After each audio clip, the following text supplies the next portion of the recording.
Real dictation 100 शब्द प्रति minute. Dictation start होगा 5 सेकंड बाद।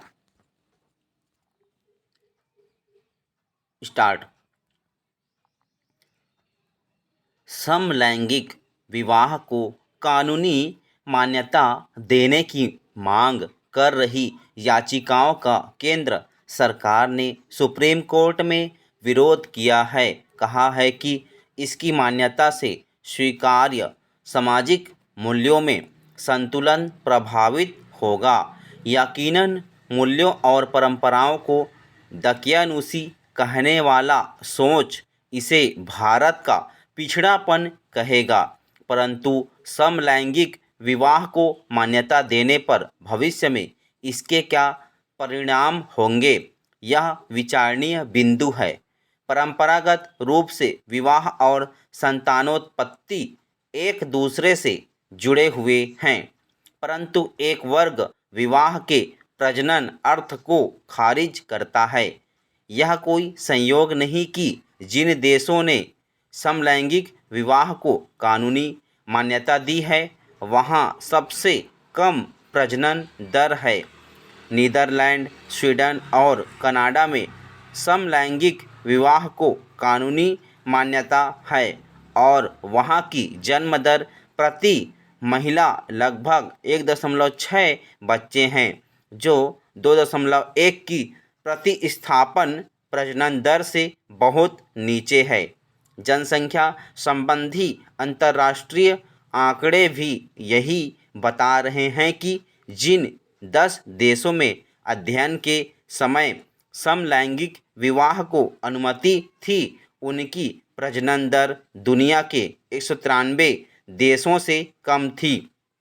यहाँ संभवतः यह तर्क देने का प्रयास किया जाएगा कि कम जन्म दर का कारण विषम लैंगिक युगलों द्वारा प्रजनन के प्रति घटती रुचि है, परंतु विभिन्न शोध इस तथ्य को इंगित कर रहे हैं कि समलैंगिक विवाह एक जन्म विरोधी मानसिकता को बढ़ावा देता है और हम जानते हैं कि जनसंख्या में गिरावट समाज पर जबरदस्त सामाजिक, राजनीतिक और आर्थिक तनाव डालती है।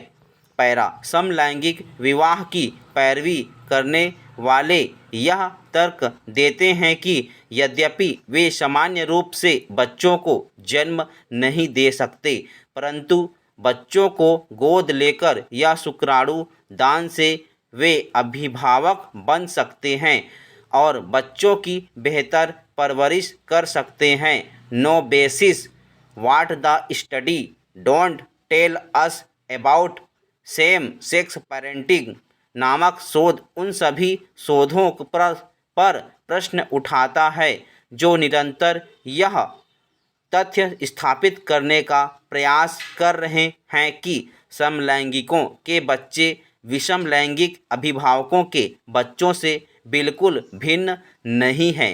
A new study of young adults conceived through sperm donation बताता है कि सामाजिक और आर्थिक सुनिश्चितता के बावजूद भी शुक्राणु दान के माध्यम से जन्म लिए बच्चों में जैविक माता पिता की संतानों की अपेक्षाकृत मादक द्रव्यों का सेवन, अपराध की ओर झुकाव तथा अवसाद की आशंका अधिक रहती है।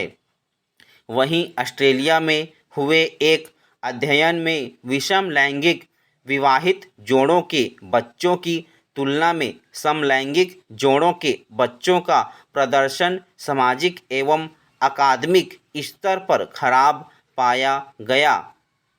समलैंगिक विवाह के वैधीकरण से उत्पन्न सबसे बड़ी त्रासदी वयस्कों पर नहीं बल्कि बच्चों से जुड़ी है।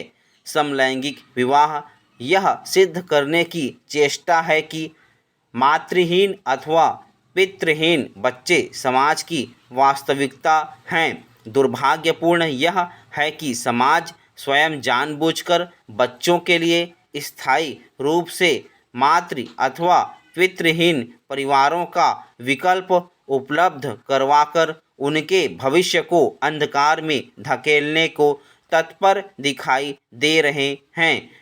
पैरा समलैंगिक विवाह के संदर्भ में एक तर्क यह भी दिया जाता है कि कानूनी मान्यता प्राप्त होने पर ऐसे युगलों के संबंध कहीं अधिक स्थिर होंगे।